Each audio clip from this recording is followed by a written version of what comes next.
The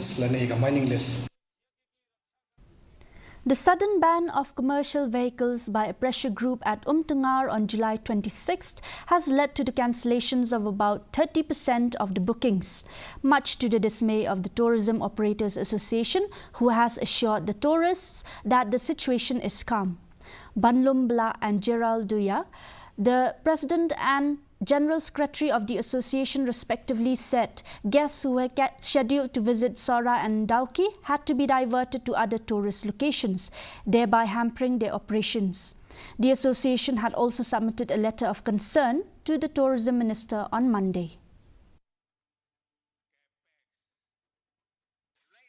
Season now, it is a lean month, but then talking about that, we also have day tours that come from Assam and our neighboring state basically. So we faced a lot of cancellations, and so to say some itineraries are supposed to be, the guests are supposed to go to Sora, Dauki and all, but we had to divert them to other places, which has hampered our operations because getting rooms in other places also is a challenge, because most of the accommodation units and all have not been established that much. So it has caused a bit of a problem, not a bit, but actually a lot of problem for us. As per the decision taken that day, all the